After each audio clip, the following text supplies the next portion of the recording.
네, 먼저 그러면 중이염부터 자세히 알아보도록 하겠습니다.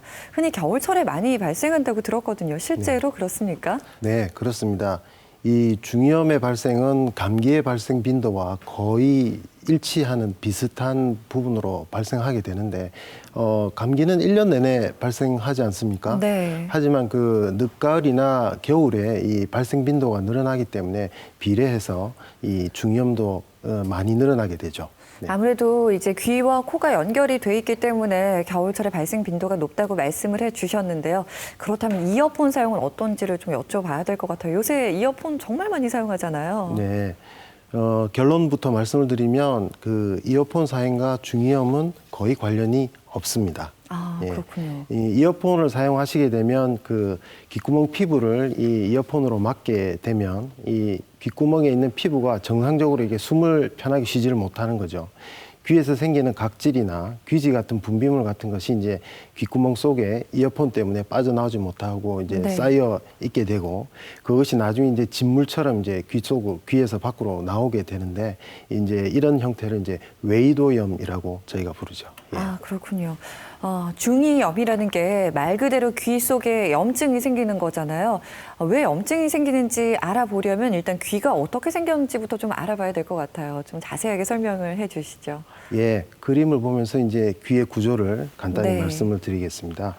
우리의 귀는 고막, 우리가 이제 고막이라고 그러기도 하고 네. 뭐 하는데, 이 고막을 기준으로 바깥쪽에 있는 부분을 외이라고 합니다. 네. 외이에는 저 귓바퀴가 있고, 그 다음에 소리가 이제 귓구멍을 따라서 이 고막 쪽으로 들어오게 되죠. 이 고막보다 안쪽에 있는 공간을 저희가 중이, 중간에 있는 귀다 해서 이렇게 부르게 되는데, 여기에는 소리를 듣는데 이 액션을 작용을 해야 되는 작은 뼈, 이소골이라고 합니다. 네. 이 구조물들이 있고, 이 중위 공간은 이관을 통해서 코의 가장 뒷부분, 비인두라고 부르는 이 부위와 이렇게 연결이 되어 있습니다. 이 이관은 평소에는 늘 거의 닫혀 있는 상태로 있게 되는데, 네. 우리가 입을 크게 벌리거나 뭔가를 잠깐 삭힐 때 잠시 이게 열려져서 이 중위에 생긴 염증 물질 또는 대사 물질들이 코 쪽으로 이제 빠져나가게 되고요. 아. 코 쪽에 있는 신선한 공기가 이제 이관 쪽으로 들어오게 되죠. 이관이 이 코와 연결된 비인두 부분에는 원래 정상적으로 세균들이 이제 자리를 잡고 있습니다. 네. 하는데 감기가 걸리게 될 경우 이 바이러스 감염이 생긴 경우죠, 급성으로. 이렇게 되면은 원래 비인두에 있는 세균들이 갑자기 증식을 하고 비인두에 있는 점막들이 이제 자꾸 이제 염증이 생겨서 부어나게 되죠. 그렇게 되면은 이 정상적으로 공기를 보내줘야 되는 이관의 기능이 떨어지면서 이 중위 속으로 세균이나 바이러스가 침투를 하게 되고, 이 결과가 이제 중이염으로 해서 나타나게 되는 겁니다. 네. 이 중이염이 이런 경로로 해서 발생하게 되는데 소아에서 조금 빈도가 높습니다. 네. 그 이유는 한 2가지 정도에서 찾아볼 수가 있는데, 첫째로 이제 면역력이 약하기 때문에 네. 감기를 좀 더 성인보다는 자주 또 많이 앓게 되는 그런 경향이 있죠. 또 하나는 아까 말씀드린 이관의 기능 또는 구조에 또 차이가 있는데요. 그림에서 보시면 소아의 경우에는 이관이 좀 더 이 수평 모양으로 되어 있고, 네. 성인의 경우에는 좀 더 이 수직 모양에 좀 가까운 모양입니다. 그러네요. 그리고 이 코 쪽에서 뭔가가 이제 이관을 통해서 중위로 들어올 때 이 막아주는 힘, 조절하는 힘이 성인은 굉장히 좋습니다만은 소아는 이게 미숙합니다. 그래서 코 쪽의 염증, 특히 감기 이런 것이 생겼을 때 비인두에 있는 이 세균 바이러스들이 이제 중위로 쉽게 갈 수 있는 그런 조건이 갖고 있는 거죠. 근데 이 중이염을 겪는 환자 입장에서는 사실 본인이 중이염에 걸렸다라고 어떻게 자각을 할 수 있는지 이 부분을 참 많이 궁금해 하실 것 같아요. 네, 첫째로 많이 느끼시는 것은 귀의 통증입니다. 이 대부분은 갑자기 이제 통증이 생기게 되죠. 이게 가장 대표적인 증상인데, 약간 열이 난다든지 네. 아니면 최근에 감기를 했다든지 이런 경우가 있으면 네. 중이염을 아주 강력하게 의심해 볼 수 있는 소견이죠. 그리고 이제 환자분에 따라서는 귀 속에 뭐가 들어있는 것 같다, 뭔가 액체가 출렁거리는 것 같다, 소리가 잘 안 들린다, 이렇게 얘기하시는 경우가 많지요. 네. 그래서 이제 본인 의사 표현을 할 수 있는 나이면 이렇게 이제 여러 가지 증상을 가지고 추정을 해볼 수가 있는데, 이 유소와 말을 잘 못하는 아기들은 이게 진단이 조금 어렵습니다. 이 귀에 문제가 있더라도 계속 칭얼대고 보채기만 한다든지 그런 경우가 있을 때 중이염이 이제 밑에 숨어 있는 경우가 있는데 네. 이런 경우는 진단까지가 약간 힘든 경우가 있죠. 그렇군요. 근데 지금 귀 속 통증이라고 말씀해 주셨는데 그 통증이 어떤 느낌의 통증인가요? 귀 속이 아픈 건가요? 네, 정확하게 귀 속이 콕콕 쑤신다. 또는 여기가 뭔가 화끈거리면서 뭔가 이 터져 나올 것 같은 그런 느낌입니다. 보통 그렇게 표현을 많이 하시죠. 귀 안이 정말 아픈 거군요. 네. 그렇군요. 그래서 이제 중이염이 의심이 돼서 이제 병원에 가시게 되면은 어떤 절차를 거쳐서 이제 중이염이라는 진단을 받게 되는 건가요? 예, 외부에서 이제 고막이라는 네. 아주 잘 볼 수 있는 조직이 있죠. 네. 그래서 고막의 상태를 파악을 하는 것이 무엇보다 중요합니다. 이 그림에 정상고막과 중이염이 있는 고막을 이렇게 보여드리겠습니다. 네. 이쪽에 이 정상고막은 네. 아주 얇은 글자 그대로 막입니다. 막이고 이 내부에는 이제 공기가 차 있는 공간이 되죠. 막이 네. 얇기 때문에 안쪽이 약간 이렇게 이제 비춰서 보이기도 하는데요. 중이염이 발생되게 되면 이 고막 자체가 이렇게 벌겋게 붓고 바깥쪽으로 이렇게 좀 튀어나오는 모양을 갖게 되죠. 이 과거에는 이 의료 장비들이 발달이 되어 있지 않아서 이렇게까지 진단을 하기가 쉽지 않았지만은 최근에는 이제 외래 진찰용 내시경들이 보급이 많이 되어서 이전보다는 훨씬 이제 수월하게 진단을 좀 할 수 있는 것 같습니다. 이제 처음 진찰에서 이 보여드린 고막 모양처럼 붓기가 주로 있는 경우가 네. 있지만 또 이제 고막 속에 액체가 차 있다든지 아니면 이제 고막의 다른 모양의 변화를 갖고 있는 경우도 있죠. 네. 그러고 나면 이제 고막이 잘 움직이는지 원래 필요한 만큼 그거를 고실도 검사라든지 네. 통기성 이경이라는 기구로 이제 검사를 하게 됩니다. 근데 이제 염증이 매우 심할 경우 또는 아주 오랫동안 지속되는 경우 이런 경우에는 컴퓨터 단층 촬영, CT라고 저희가 보통 부르죠. 이걸 촬영을 해서 염증이 얼마나 넓게 퍼져 있는지, 혹시 합병증이 생겨 있는지를 이제 체크할 수 있습니다. 합병증으로까지 이어질 수 있다고 하니까 이 중이염이라는 게 진짜 그냥 방치해서는 절대 안 되겠다라는 생각이 드는데요. 그러면 이제 중이염으로 진단을 받게 되면은 어떻게 치료를 하면 되는 건가요? 네, 중이염으로 진단이 내려지게 되면 대부분은 약물 치료만 시행을 하게 되면 거의 다 완치가 되게 됩니다. 그런데 이제 약물 치료를 할 때 그 네. 약물의 내용이 첫째 가장 중요한 것은 통증을 줄여줘야 됩니다. 이게 아주 어린 아기들도 그렇고 성인분들도 그렇지만 이 통증을 굉장히 고통스러워 하시거든요. 그래서 통증을 줄여주는 약을 첫째 기본적으로 사용을 하게 되고 네. 그리고 정해진 용량 또는 정해진 기간에 따라서 항생제를 사용합니다. 그리고 아주 통증이 심하거나 중이염이 몇 주 이상 이렇게 지속되거나 또 합병증이 생긴 경우에는 이제 주사로 된 항생제를 사용하는 경우도 있습니다. 그러니까 귀에 네. 직접적으로 치료를 하는 건 아닌 거군요. 네. 그 고막의 모양이나 상태에 따라서 이제 귀에 직접 치료하는 것도 있죠. 그런 경우를 이제 그림으로 보여드리면 네. 이 중이염을 하고 나서 이 고막 모양 자체에 이렇게 튀어나온 물집 수포가 생기는 경우가 있죠. 네. 또는 이게 수포가 없더라도 통증이 아주 심한 경우가 있습니다. 이렇게 하면 이제 우리 피부에 이제 고름 주머니가 잡혔을 때 그걸 이제 절개 배노해서 고름을 제거하지 않습니까? 그것과 비슷한 이제 개념에서 이 소독된 기구로 수포에 들어있는 이 염증 물질들을 빼내게 되면 통증이 아주 빨리 쉽게 좋아질 수가 있죠. 이렇게 하고 나면 이제 고막이 서서히 정상 모양을 찾게 됩니다. 그렇군요. 지금 약물치료와 국소치료법에 대해서 말씀을 해주셨는데 근데 이 약물치료나 국소치료법만으로도 완치가 가능한 건가요? 85%, 90% 정도에서는 이 급성 중이염은 완치가 가능하게 되는데 네. 이 한 10% 정도에서는 이게 약물 치료로 호전이 별로 없는 경우가 있습니다. 그렇게 되면 통증도 있지만 통증은 대부분 급성으로 오래 가도 한 이틀 정도 그 정도 있고 나면 사실 통증은 거의 없게 되시고요. 네. 이 귀 속에 뭐가 들어있는 느낌이라든지 소리가 잘 안 들린다. 또는 뭐 이렇게 몸을 움직일 때 이 귀 속에서 뭔가 출렁거리는 소리가 난다. 또 이런 걸 주로 이제 불편해 하시죠. 네. 그래서 이제 기간이 오래되게 되면 이제 고막 속에 액체가 찹니다.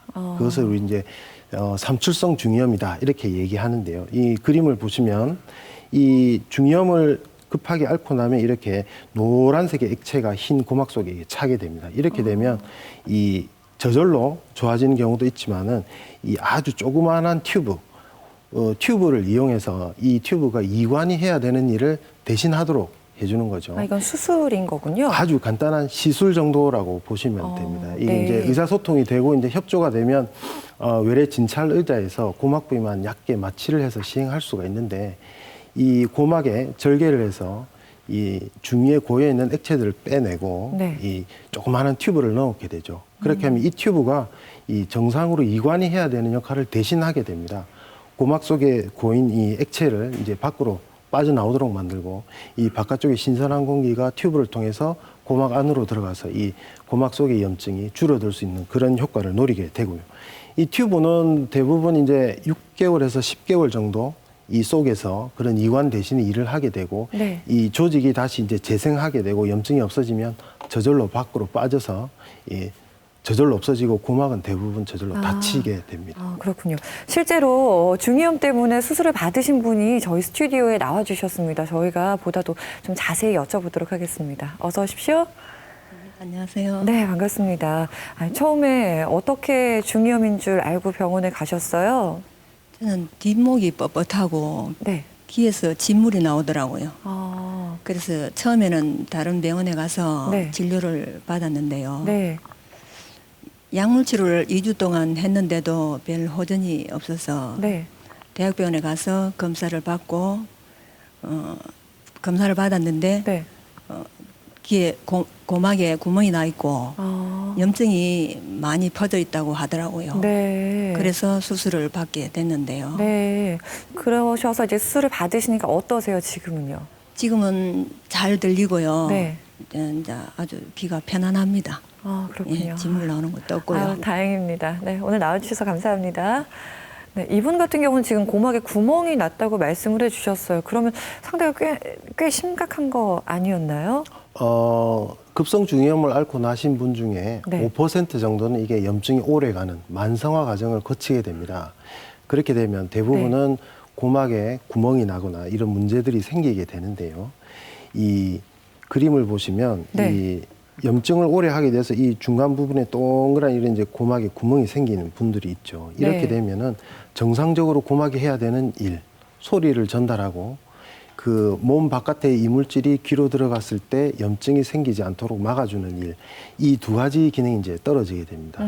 그리고 이제 귀 속에 염증이 자리를 잡고 있기 때문에 간혹씩 이제 진물이 나오거나 하시는 경우가 있죠. 네. 이럴 때는 이제 수술적인 방법으로 귀 주변의 조직을 채취를 해서 이미 이제 구멍이 난 고막 대신 일을 하도록 그 내측으로 이식을 하는 수술을 하게 됩니다. 아, 그렇군요. 예.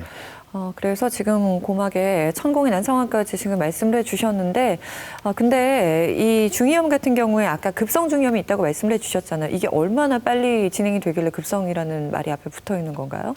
급성 중이염은 짧게는 뭐 수십 분 또는 수시간 정도 이렇게 생기고 만성 중이염은 이제 보통 이제 수술까지 거치게 되셔야 되는 분들은 보면 이제 짧으면 뭐 3개월, 네. 보통은 뭐 한 2년, 3년 이상 보통 불편하시게 되죠. 예.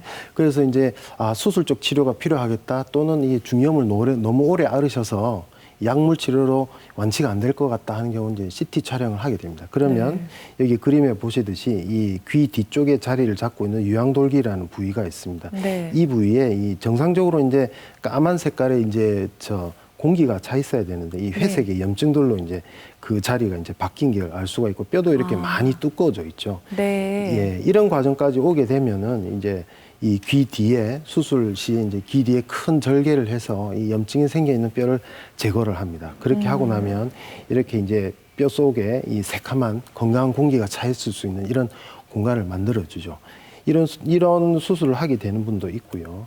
그 외에 이제 오랫동안 염증을 앓고 나면 고막과 붙어 있는 이소골이라는 소리를 전달해 주는 작은 뼈들이 그 자리에서 굳어버리거나 녹아서 자기 일을 잘 하지 못하게 됩니다. 이것이 또 난청을 또 더 심하게 만드는 그런 요소가 될 수 있거든요. 그럴 때는 수술 시에 이제 원래 본인이 가지고 있는 정상 이소골, 이미 이제 염증으로 해서 사용할 수 없게 된 이소골은 제거를 하고 이제 인조 이소골로 바꿔주는 그런 수술까지 하게 됩니다. 그렇군요. 앞서 이제 설명을 해주시면서 이 중이염 같은 경우에는 감기 바이러스로 인해서 생기기 때문에 감기에 걸렸을 때 이제 올 수도 있고 또 그만큼 발생 빈도가 높다고 말씀을 해주셨는데 이 중이염에 걸린 환자들이 가장 많이 하는 이야기가 중이염에 한 번 걸리면 진짜 앞으로 계속 잘 걸리게 된다는 이야기를 들은 적이 있거든요. 실제로 그런가요? 네, 소아의 경우에서는 정말 그러합니다. 어린이들 건강 문제에서 이 중이염이 차지하는 문제는 너무 앓게 되는 아이들이 많다는 점이 있고, 그리고 네. 반복해서 자꾸 앓게 된다. 이렇게 되는데, 미국에서 이 조사한 한 연구를 보면 한 3세 이전의 소아의 경우에는 한 10명 중에 8명 정도는 최소 한 번 이상 중이염을 앓더라. 이렇게 되고요. 네. 그 중이염을 앓는 아이들 중에 약 절반 정도는 한 3번 이상 앓게 되는 그런 문제가 있습니다. 이렇게 되면 이 약물 치료로 원래 잘 낫는 거지만은 이 앓는 빈도가 높아지다 보면 만성화되는 빈도도 조금씩 이제 늘어나게 되는 거죠. 그래서 이제 이 중이염이 생기고 나서 이 고막 속 액체나 염증들이 이관을 통해서 다시 이제 코 쪽으로 빠져나가야 되는데, 이 과정이 잘 안 되게 되면 이제 고막 속에 액체가 차이고 그런 경과를 거치게 됩니다. 이 그림으로 이 삼출성 중이염이 한번 생기고 나서 이 네. 변화가 어떻게 되는지를 보면, 네. 처음에 이제 어린이들이 이제 중이염을 앓게 되면 대부분이 이제 어느 정도는 이제 이 액체가 생기게 되는데, 한 네. 달이 지나게 되면 한 절반 정도는 이게 좋아지고요. 그러네요. 2달, 3달이 지나더라도 이 10명 중에 1명, 10% 정도는 계속해서 이제 고막 속에 액체가 차 있게 되죠. 이렇게 되면은 이제 염증 시에 만들어진 액체에 있는 이 독성 물질들이 이제 달폐관을 공격해서 난청을 만들거나, 아니면 이제 아까 그 고막의 모양이 변하거나 이제 구멍이 생기거나 할 수 있습니다. 근데 또 많은 이 이비인후과 다니는 환자들이 하는 이야기가 이비인후과 약은 독하다 이런 얘기가 있는 것 같아요. 그게 아무래도 항생제 사용 때문이 아닐까라는 생각이 드는데, 이 중이염 치료에도 항생제 사용이 꼭 필요한 건가요? 네, 지금은 이제 21세기가 되었습니다만, 네. 20세기에 우리 의료 수준이 발전하고 우리 평균 수명이 늘어난데 가장 크게 기여한 요소들 중에 하나가 이제 항생제입니다. 지금도 그 저개발 국가에서는 사망하는 가장 흔한 원인은 감염입니다. 감염. 어떤 형태든지 감염이고, 전 세계적으로 통계를 내어봤을 때 난청을 만드는 원인 중에 절반은 이 중이염 때문에 이게 생기게 되는 거죠. 그래서 이 중이염 자체가 아까 프로그램 서두에서 말씀드렸듯이 상기도에 있는 세균이나 바이러스 때문에 생긴 것이니까, 이 세균들을 없애기 위해서는 항생제 사용은 사실은 필수적이라고 볼 수 있죠. 그런데 이제 약 10여 년 전에 이제 전 세계 국가들의 이제 약 처방 사용이나 이런 통계를 내어봤을 때, 네. 대한민국에서 너무 이제 항생제를 많이 쓴다. 그에 비례해서 이게 항생제 내성이 굉장히 걱정이 된다. 이런 통계가 나온 적이 있었는데, 그 통계가 나온 이후로 이제 의사단체나 보건복지부에서 이제 다양한 방법으로 이제 항생제 사용을 줄이는 그런 여러 가지 이제 방법들을 사용을 했습니다. 그래서 아마도 지금은 이 선진국 수준으로 우리가 항생제 사용을 꼭 필요한 경우만 꼭 필요한 양을 꼭 필요한 기간에 사용하도록 그렇게 이제 조절되어 있죠. 그리고 우리나라는 이제 전 국민 건강보험을 가지고 있는 정말 몇 안 되는 전 세계에서 이제 모범 국가라고 볼 수 그렇죠. 있습니다. 이 정부 주도하에 아주 이제 통제가 잘 이루어지고 하기 때문에, 사실 다른 선진국들, 예를 들면 미국처럼, 미국은 아직 보험을 갖고 있지 않은 분들이 많습니다. 그래서 이제 그런 국가들보다 저희가 굉장히 이게 통계가 정확하게 지금은 나오고 있거든요. 그래서 그런 통계들을 이제 조금씩 추이를 보게 되면 우리나라가 오히려 선진국만큼 또는 그 이상 더 이제 약제 사용이 잘 절제되고 있지 않느냐. 오히려 이제 일선에서 진료를 하고 있는 저희 입장에서는 이게 너무 이제 획일적으로 또 이제 약물 사용을 이제 규제를 하다 보면, 네. 이 각자 이제 필요나 귀 상태가 다른데 거기에 맞춰서 너무 획일화해서 진료를 해야 되거나, 아니면 이제 진료의 선택폭이 좀 좁아지는 그런 걸 오히려 걱정해야 될 정도로 그런 지금 진료의 상황에 와 있습니다. 그렇군요. 어쨌든 이 항생제에서 두려움에서 좀 벗어나려면 일단 염증이 안 생기는 게 가장 중요할 것 같아요. 어떻게 예방을 하면 이 중이염에서 좀 생활 속에서 예방할 수 있는 수칙을 알려주시면 많은 분들이 좀 도움이 되실 것 같아요. 네, 일상생활에서 개인 위생이 굉장히 중요합니다. 최근 수년에 걸쳐서 국내 신종 감염병들이 많이 이제 국내에 갑자기 퍼지면서 이제 홍보가 많이 된 상황인데, 네. 손 씻기 굉장히 가장 중요합니다. 손 씻기. 그래서 우리 이제 눈, 코 또는 입 이런 데 이제 우리 손이 가게 될 때 이 균이 손에 묻어 있지 않는 상태를 유지하는 것이 그게 이제 굉장히 중요하고, 그다음에 이제 또 감기에 걸리지 않도록 체온 유지라든지 이런 거를 이제 조심하셔야 됩니다. 그리고 이제 혹시 또 감기에 걸리셨을 때 충분히 휴식을 하시고, 그다음에 적절하게 이제 약물을 이제 드셔서 빨리 네. 감기가 낫도록 더 심해지지 않도록 해야 되겠죠. 네. 그런데 이제 만약에 감기에 걸렸는데 귀가 불편하다 하면은 이 인근에 있는 이비인후과 전문의분들한테 빨리 진찰을 받으셔서 이 상태 파악을 하고 빨리 약 처방 받으시면 이제 이게 중형까지 이행을 안 하는 경우도 있고 쉽게 이제 낫는 경우가 있죠. 그 외에 이제 또 하나 강조드리고 싶은 것은 이제 담배인데요. 본인이 직접 이 담배를 피시지 않더라도 이 네. 간접 흡연만 해도 굉장히 우리 상기도에 좋지 않은 영향을 주게 됩니다. 우리 이제 이 입, 코 뭐 이렇게 해서 항상 외부에 노출이 되어 있기 때문에 항상 세균이나 바이러스가 공격할 수 있는 위치가 있는데 우리가 다 방어를 해내고 있습니다. 그런데 이 담배 연기는 방어 작용을 굉장히 떨어뜨리게 되거든요. 그래서 이 담배 연기를 최대한 피하셔야 이 본인 위생에 굉장히 도움이 됩니다. 네, 그 많고 많은 그 위험 요소 중에 지금 담배 연기를 짚어주셔서 많은 분들이 깜짝 놀라셨을 것 같아요. 물론 이제 코와 연결이 돼 있는 부분이라고 말씀을 드리긴 했지만 중이염은 사실 일단은 이자라는 단어 때문에 귀랑 연관이 돼 있어서 담배 연기가 이렇게 무섭구나라는 생각 다시 한 번쯤 하셨을 것 같은데요. 이 밖에 또 주의해야 할 사항이 있으시면 전해 주시죠. 평소에 이제 면역력이 약한 분들이 있습니다. 어떤 이유로 해서든지 뭐 소화든지 아니면 만성 질환을 앓고 있거나 해서 그다음에 어려서부터 이 모유 수유를 별로 많이 못 받은 경우, 그다음에 아주 어린 나이부터 이제 어린이집을 다니는 경우, 그다음에 얼굴이나 이 머리 쪽에 기형이 있는 경우, 그다음에 이제 공갈젖꼭지를 많이 사용하는 그런 경우, 그다음에 형제 자매가 많은 경우, 그럴 때 이제 이 소아들이 중이염을 좀 더 잘 앓는 것 같다 이렇게 통계가 나와 있는데 네. 아마도 이제 집안에 형제 자매가 많으면 밖에 이제 학교나 어린이집 갔다 와서 이제 어린이들끼리 이제 손에 세균이나 이런 게 많이 이제 묻어 있죠. 그 이제 손 씻기를 열심히 하지 않고 이제 집에 와서 또 동생들과 가족들과 이게 같이 놀면 이 균이나 이런 걸 전달해 주는 경우가 많죠. 드물게는 이제 또 호주에 사는 원주민들처럼 이 네. 인종적으로 이 중이염이 잘 생기는 그런 원인 경우도 있습니다. 공갈젖꼭지는 왜 그런 건가요? 네, 그 공갈젖꼭지 뭐 다른 입으로 먹는 것도 마찬가지지만 입안에 자꾸 이렇게 빨아 당기는 음압을 자꾸 걸게 되죠. 그렇게 되면은 원래 공기가 코 뒤쪽에서 이관을 통해서 갔다가 왔다가 해야 되는데 네. 신선한 공기가 잘 가지 못하도록 자꾸 끌어당기는 효과가 있다. 이렇게 판단하시면 됩니다. 그래서 정상적인 환기 기능에 방해가 일부 되고 그래서 좀 더 중이염이 생기는 거 아니냐 이렇게 저희가 보고 있습니다. 앞서 설명을 해주시면서 중이염이 심해지면 이제 난청에 걸릴 수도 있다고 말씀을 해주셨는데 이 밖에 뭐 난청의 다양한 원인이 있겠죠? 네, 난청의 원인은 매우 다양하고요. 그 형태도 굉장히 다릅니다.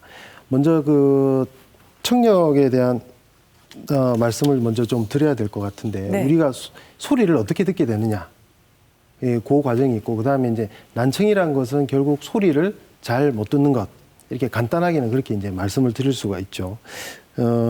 우리가 이제 소리를 듣게 되는 과정을 이제 말씀을 드리면 이 네. 그림을 보시겠습니다. 이 귓바퀴를 통해서 들어온 공기의 진동, 이게 이제 소리 에너지죠. 소리 에너지가 이 귓바퀴를 통해서 들어오게 되면 고막에 진동을 만들게 됩니다. 이 진동이 이 고막 내부에 있는 이소골 조직을 흔들게 되고 이 이소골의 흔들림이 달팽이관 속에 들어있는 액체의 출렁임을 만듭니다. 네. 그렇게 되면 이 출렁임을 코티시 기관이라는 이 귀 속에 있는 조직이 감지를 해서 이걸 전기 신호로 바꾸게 되죠. 그렇게 되면 바뀐 전기 신호가 이 청신경을 통해서 이제 대뇌로 이제 전달되게 되죠. 이런 과정에서 문제가 생기게 되면 우리가 난청, 소리를 잘 못 듣는 그런 현상이 생기게 됩니다. 그렇군요. 이 난청은 그 양상이나 이 형태에 따라서 아주 여러 가지 다양한 방법으로 분류를 할 수가 있습니다.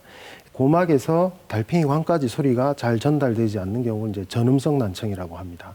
중이염이라든지 아니면 이제 아까 고막 속에 물이 찬 그런 경우 이 전음성 난청이 되고요.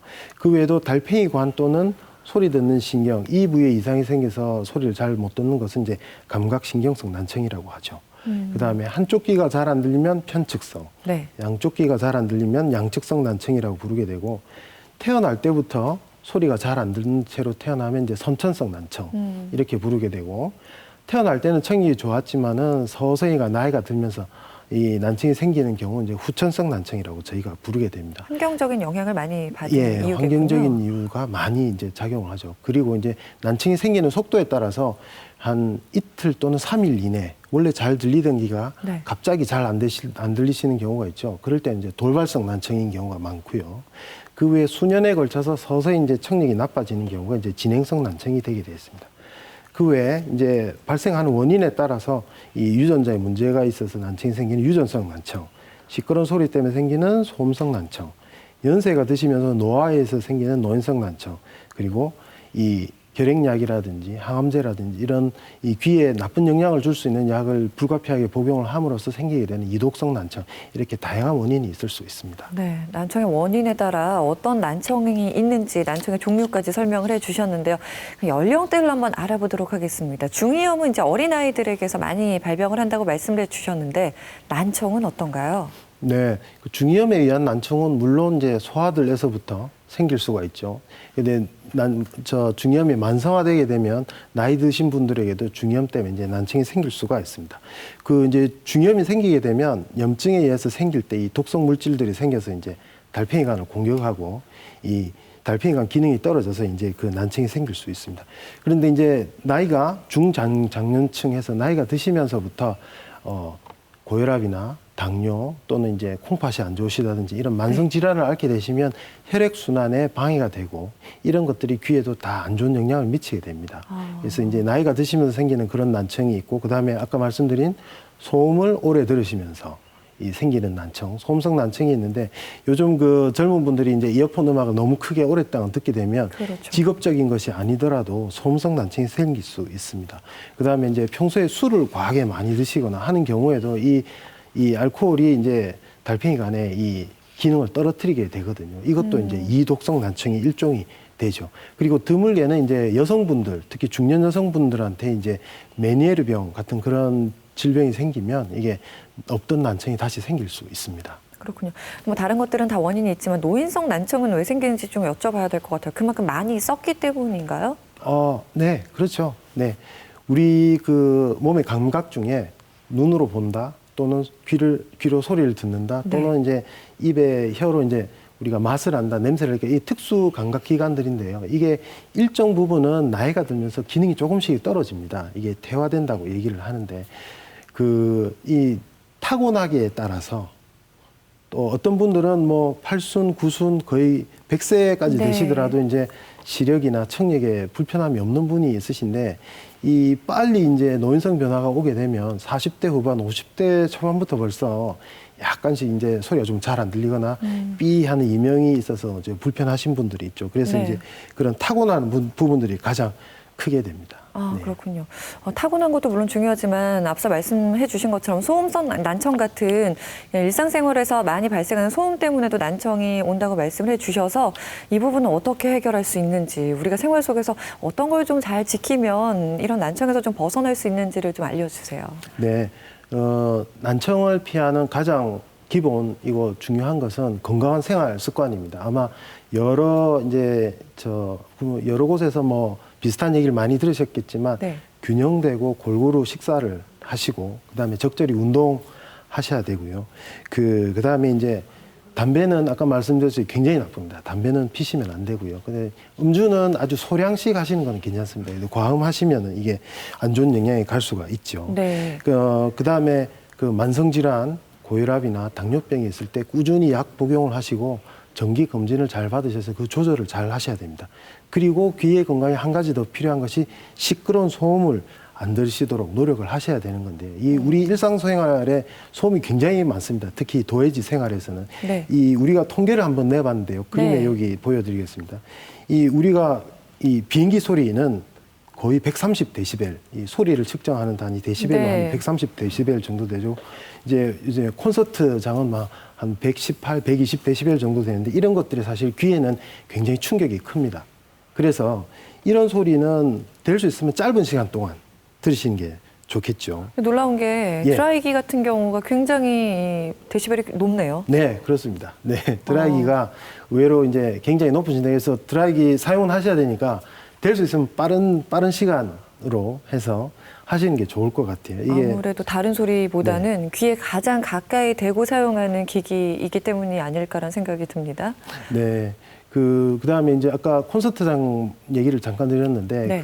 요즘 또 노래방 또 가끔씩 이제 그렇죠. 이제 연말 연초에 가시는데 네. 뭐 꼭 필요할 때만 가시고 너무 자주 가시지 않는 것이 귀 건강에는 좋습니다. 예. 그렇군요. 오늘 방송 함께 하시면서 궁금한 점이 많이 생기셨을 것 같아요. 그래서 오늘 방청 오신 분들께 질문 받아보도록 하겠습니다. 어떤 분이 질문 주시겠어요? 난청과 중이염도 가족력과 상관이 있나요? 보통 모든 질병들이 그런 경우가 많이 있던데요. 유전자가 있다 하면은 얼마의 확률이 되는지 궁금합니다. 그래요. 유전 항상 많이들 걱정하시죠. 네. 신생아 1000명. 1000명의 아이가 태어나면 한 명은 굉장히 심한 난청이 있다. 확률적으로. 예. 그게 이제 통계적으로 이제 다 분석이 되어 있고요. 굉장히 높은 수치네요. 네, 그렇죠. 어떤 다른 선천성 질환, 예를 들면 이제 갑상선 기능 저하증 등등 다른 것들보다 빈도가 굉장히 높습니다. 그다음에 이 태어난 아기들 중에 이 초등학교 들어가기 전 나이에 네. 또 난청이 생기는 경우가 똑같은 비율로 있습니다. 그러면 초등학교 들어가기 전에 1000명 중에 2명은 이미 난청을 가지고 있게 되는 거죠. 네. 그래서 그게 유전이 되는 경우는 그 중에 한 절반 정도는 유전성이 굉장히 강하다. 그렇게 저희가 이제 판단하고 있고요. 네. 근데 이제 유전 이외에도 난청이 생기는 이유들이 있는데 앞서서 쭉 말씀드린 환경 위생이라든지 손 씻기라든지 그런 문제 때문에 중이염이 생기게 되면 이게 이제 태어날 때 없던 난청이 서서히 생기게 되고 이제 중이염이 잘 안 남는 경우는 이제 나중에 계속해서 난청이 있게 되죠. 그리고 또 이제 사실 가족이 모두 이제 비슷한 환경에 사시지 않습니까? 네. 요즘은 많이 줄였지만 이전에 한 80년대까지만 해도 어릴 때 가족 전체가 바닷가에 살았다. 그런 가족분들은 이제 중이염을 앓는 분들이 굉장히 많습니다. 습기에 좀 많이 노출이 돼 있어서 습기 그런가요? 노출이랑 그다음에 이제 물놀이. 이제 바닷물 속에는 이제 세균이나 이런 게 많으니까 네. 수영장이나 이런 것들은 훨씬 이제 빈도가 좋습니다. 그런 경우가 있고요. 근데 이제 요즘은 이제 이런 거에 대한 연구들이 많이 진행이 되어서 유전 때문에 생긴 난청이 의심이 된다. 그런 경우에는 유전자 검사를 하게 됩니다. 네. 그래서 이게 이제 어떤 유전자가 문제가 있어서 난청이 있는지 찾아내고 이미 잘 알려진 유전자에 문제가 있다면 이제 앞으로 난청이 생길 확률을 예측을 할 수가 있죠. 예. 네, 유전 확률도 물론 엄청 높긴 하지만 생활 습관이나 환경으로 인해서 생기는 확률도 많이 높다고 말씀을 해주셨어요. 그러니까 생활 습관 한번 점검해 보시는 것도 좋을 것 같습니다. 네, 또 다음 분이요. 난청은 나이 많은 노년층에서 발생한다고 생각하고 있는데요. 스트레스나 피로에 누적이 되면 영향이 미치는지 그것이 궁금합니다. 그래요. 네, 어떤가요? 네, 아주 귀가 잘 들리시던 이제 젊으신 분이라고 하면 요즘 50대 이하 분들 다 젊으신 분들이라고 이렇게 통칭을 하는데 이 최근에 뭐 아주 피곤하고 또 스트레스를 많이 받고 하신 분들이 이제 원래 잘 들리시던 분이 아침에 일어났는데 갑자기 귀가 멍하고 좀 잘 안 들리고 삐 소리가 나거나 약간 어질어질한 것도 있고 이런 게 생기시면 이게 돌발성 난청이라는 거를 의심을 해야 됩니다. 이게 이제 스트레스와 관련이 있을 수 있는 것인데 네. 이것은 이제 달팽이관의 기능이 길게는 한 2, 3일, 짧게는 한 뭐 수십 분만 해도 갑자기 기능이 떨어져서 이 난청이 생기는 거죠. 이런 것은 스트레스와 굉장히 관련이 있습니다. 그럼 또 회복도 금방 될 수 있는 건가요? 이 돌발성 난청은 빨리 진단을 하고 빨리 치료를 시작을 해야 이게 효과가 제법 있고 이 치료가 늦으면 회복이 잘 안 되는 분들이 많습니다. 그래서 그렇군요. 빨리 진찰을 해서 난청이 맞는지, 난청이 있다면 어느 정도 심하게 왔는지 그 결과를 보고 약물 치료, 뭐 먹는 약이라든지 아니면 이제 요즘은 이제 고막 속에다 이제 주사약을 투약을 해서 치료하는 그런 방법도 있는데 빨리 진단해서 빨리 치료하는 게 이게 관건이 네. 되죠.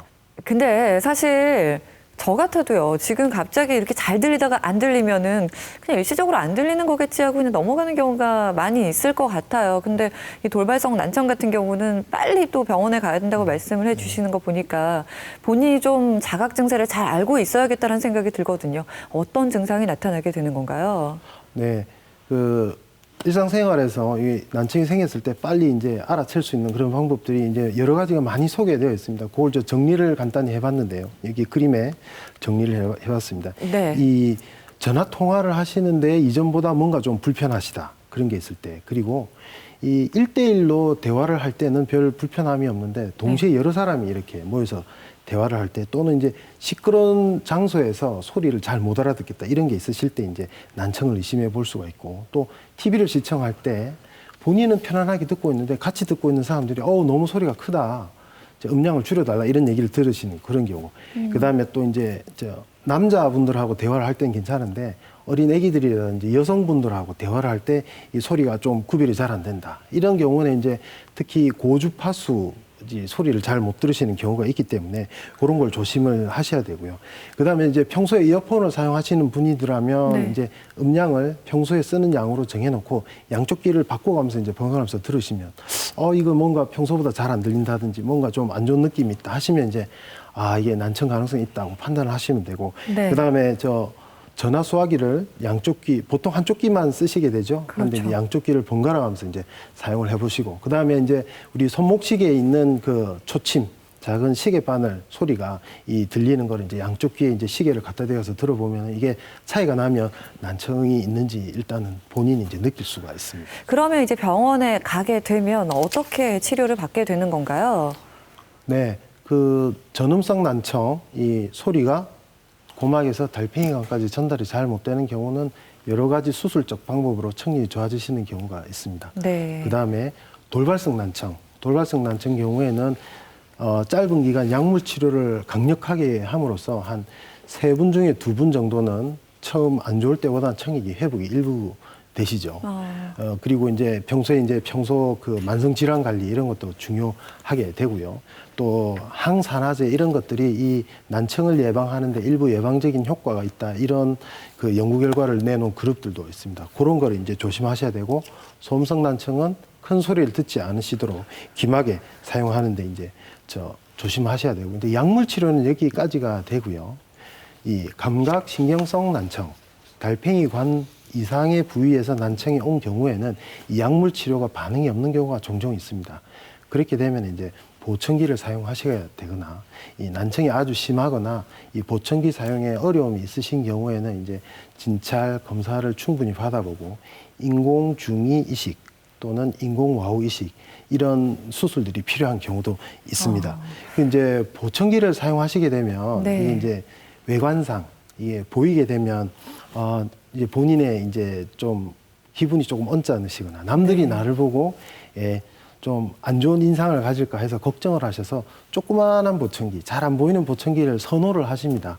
선호를 하시는데 이제 이 조그마한 보청기를 그렇게 했을 때 이 본인 귀에 그게 이제 잘 맞을 수 있으면 되는데 이게 본인 귀 상태와 맞지 않는 경우가 있게 되거든요. 그럴 때는 억지로 디자인에 맞춰서 사시게 되면 결국은 그 착용을 하지를 못하시더라고요. 네. 그러니까 본인 귀 상태에 맞는 적절한 보청기를 사용을 하셔야 충분히 쓰실 수가 있습니다. 네, 우리의 귀 건강을 위협하는 대표 질환이죠. 중이염과 난청에 대해 알아봤습니다. 마지막으로 당부의 말씀 좀 부탁드리겠습니다. 네, 그 옛날 유명인 분 중에 헬렌 켈러라는 분이 계시죠. 네. 그분이 이제 양쪽 눈이 잘 보이질 않으시고 양쪽 귀가 잘 안 들리지만은 뭐 아주 사회적으로 훌륭한 일을 하신 걸로 많이 알려져 있는데, 그분이 남기신 말 중에 이런 말이 있습니다. 이 눈이 잘 안 보이면 사물, 물체에서 멀어지고, 귀가 잘 안 들리면 이 대인관계, 의사소통에 문제가 생겨서 사람과 멀어지게 됩니다. 그래서 이 청력이 우리 대인관계를 유지하는데 굉장히 중요한 역할을 하게 되거든요. 그 중요성을 항상 이제 우리가 염두에 둬야 되겠고, 이게 문제가 있을 때 빨리 이제 병원에 와서 진찰을 이제 하셔야 되죠. 또 아까 보청기 얘기를 잠깐 드렸는데, 이 아주 이제 부님 생각을 많이 하시는 자제분들이 도예지에서 이제 보청기를 구입을 하셔서 멀리 이제 배송으로 이제 부모님께 보내드리는데, 그것은 바람직하지 못합니다. 예를 들어 우리가 안경을 하더라도 가서 이렇게 먼저 착용을 해보고 네. 조금 한두 번 이제 조정을 하고 하는데, 이 보청기는 훨씬 더 복잡하거든요. 물론 가격도 굉장히 훨씬 비싸죠. 그렇기 때문에 이 착용하시는 본인이 거기 꼭 가셔서 이제 실험을 해보고 테스트를 해보고 그래 착용을 한번 하신 게 끝이 아닙니다. 이 기계가 조정을 해야 되고 또 이제 귓구멍 이렇게 막기 때문에 귀 속에도 불편하실 수도 있거든요. 최소한 대여섯 번은 방문을 하셔서 이 조절하고 하셔야지 이 보청기로 이득을 충분히 보시게 됩니다. 이 진료 보러 오신 분들 중에 보청기 그거는 써도 효과도 없고 뭐 울리기만 불편하다. 그런데 자세히 앉아서 여러 번 얘기를 하다 보면은 네. 대부분 그런 과정을 못 지키셔서 그런 경우가 많습니다. 아, 그렇군요. 예. 그래요. 우리가 살아가는 데 있어서 정말 사람들 간의 의사소통이 정말로 중요하죠. 청력을 잃게 되면 사랑하는 사람들의 목소리도 들을 수가 없습니다. 이 점을 유의하셔서 중이염과 난청이 의심될 때는 바로 병원에 가셔서 치료를 하시면 금방 또 회복이 된다고 하니까요. 여러분 의심되시면 병원에 빨리 가보시기 바랍니다. 오늘은 중이염과 난청에 대해 알아봤고요. 인제대학교 부산백병원 이비인후과 허경욱 교수님께서 좋은 말씀 함께 나눠주셨습니다. 고맙습니다.